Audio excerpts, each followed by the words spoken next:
All right, everyone, welcome back into another NFL DFS video. Going to be getting into the Week 7 preview here for you guys, giving you all my favorite plays. And I'll tell you guys now, it's a loaded running back slate. So we'll break that down, talk about some values, and kind of who I'm looking at to be core plays.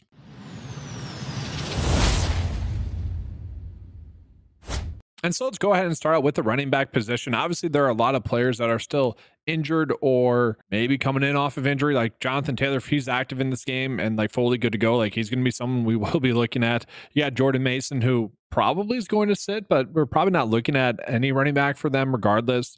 For what it's worth, it did seem like a pretty much pure split between Isaac Guerrero and Patrick Taylor. So, we'll see what happens there. Joe Mixon came back last week and looked good. Overall, he didn't play that many snaps. It was like 40% of the snaps. But if you just look at in the first half, really before that game got out of hand, had 62% of the snaps and really had 10 of the first 13 running back carries, and then 3 out of the first 4 running back targets as well. So he's certainly someone I'm going to like, and he gets a decent matchup there going against the Green Bay Packers rush defense. But guys, it's a loaded slate at the running back position, so we might not even need to go that high. Let's start with one play that kind of seems obvious to me, Tony Pollard. I think the pricing's a little bit strange here. Gets a good matchup there going against the Buffalo Bills. They are playing on Monday Night Football. We'll see if that really changes their opponent rank at all. They're currently the worst team in terms of production given up to opposed running backs. But look at Tony Pollard. He's going to be a great play for us, assuming that Tajay Spears is going to be out. So Spears left that game, and then Tony Pollard ended up getting 90% of the work. And so he ended up having 75% of the carries there, which if we could even lock that in from him at this price tag in this matchup, that's great. He had 20 opportunities in that game. Look good. You have Calvin Ridley kind of being a little bit upset that he isn't getting quality targets, basically. Maybe that's a bad thing for Tony Pollard. And it is worth noting that DeAndre Hopkins finally got a decent amount of snaps, 71% of the snaps. So I don't know, maybe the passing game gets going. I'm not betting on that. Tony Pollard to me is currently looking like he's going to be a core play for me. Now let's jump back up to the top because there's another running back that to me is just a standout play. Kyren Williams, sure. Kyren Williams saw a little bit less work in the previous week before their bye week against the Green Bay Packers, but that's basically because he was dominating. I mean, 100 carries. I'm sure Sean McVay wouldn't mind that, but 100 yards there, had a touchdown. Really not gain as much work in the passing game as I would have thought, but nice to see him continue to play extremely well. Cooper Kupp's reportedly maybe back, which I don't know if that hurts or helps Kyren Williams. I just kind of rule it as a push. Maybe it hurts his chances of scoring a touchdown, but he's one of the better kind of red zone running backs anyways, goal line backs anyways, which is kind of weird, but love the price. I shouldn't say that. Love the production that we should get, and the price isn't too big for me to think about avoiding him. Now, guys, there are still several of other backs that we could be looking at. Austin Eckler ended up playing 73% of the snaps.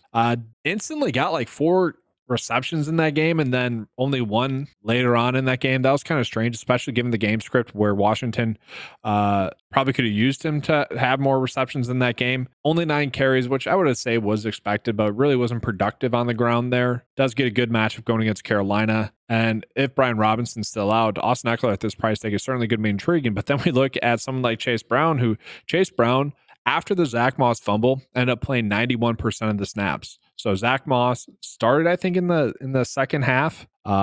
Maybe didn't start, but anyways, definitely a carry in the third quarter. Zach Moss fumbled, and then he didn't see a snap from there. Then it was just the Chase Brown show.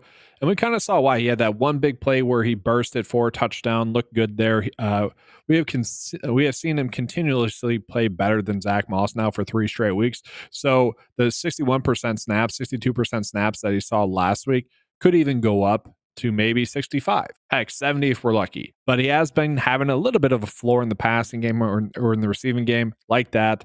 And he gets a pretty decent matchup against the Cleveland Browns, who have just struggled as a team. And that should lead to a decent floor still for Chase Brown. So I don't mind him.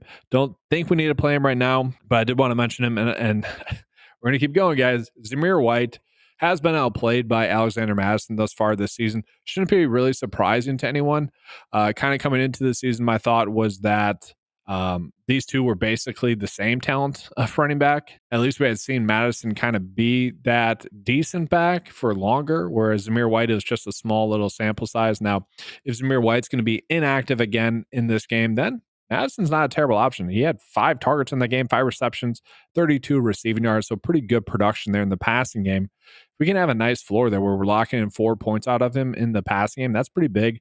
Obviously, we need to get lucky with the touchdown, but he has been pretty lucky with touchdowns thus far this season. And I know, guys, there's still one more running back that I think I need to somewhat mention. Tyrone Tracy, worth mentioning. I think Devin Singletary is going to be back. And really my biggest takeaway from watching the film thus far is that Devin Singletary is just a better rusher than Tyrone Tracy right now.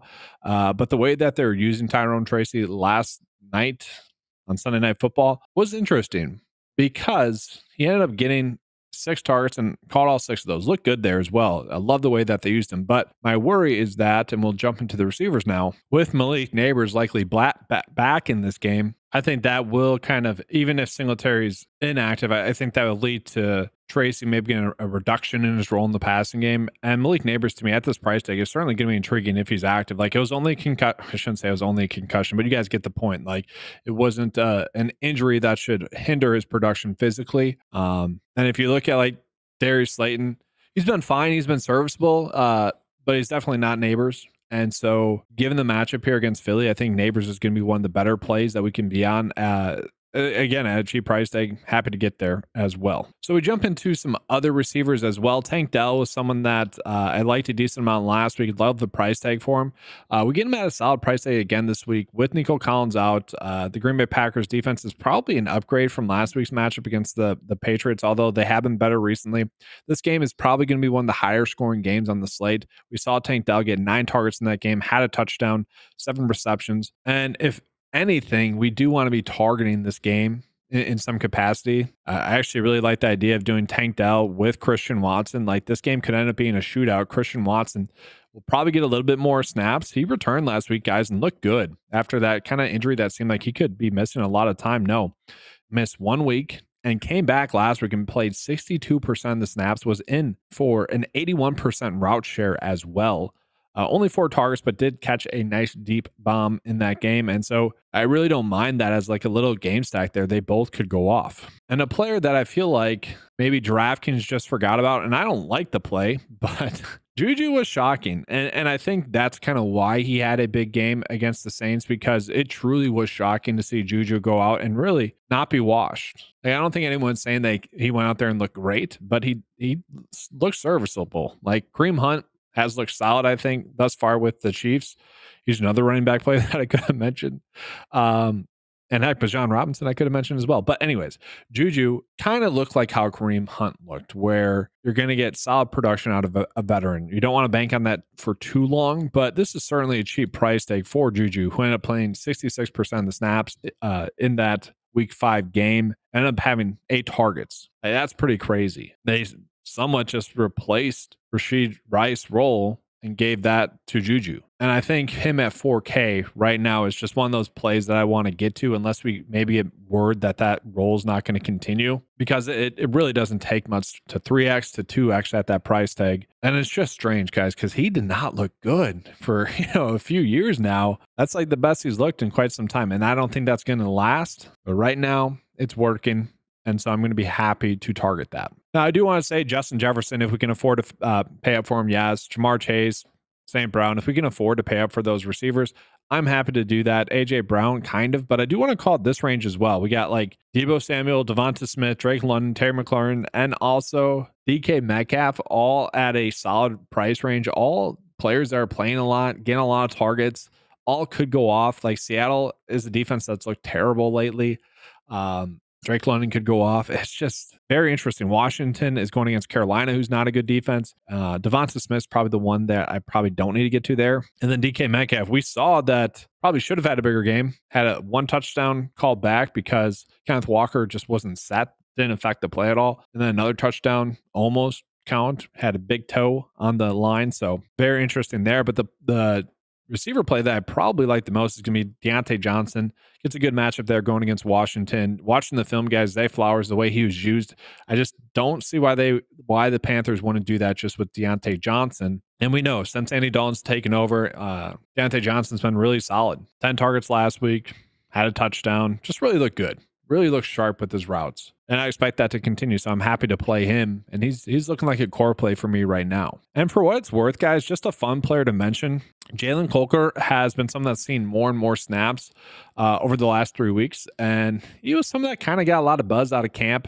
during the preseason. And I know Xavier Legette, rookie, he had another touchdown. He's getting all the hype right now, but Coker could be someone that at the min price, it wouldn't be surprising in this matchup. Maybe that game becomes a little bit more of a shootout. Wouldn't be surprising to see him have a little bit of a sneaky good game. Let's stick with the Carolina Panthers. Another play that I absolutely love, assuming that Tommy Tremble's going to be out again, is going to be Sanders. Now, I've mentioned Sanders several times already this season, which is kind of crazy.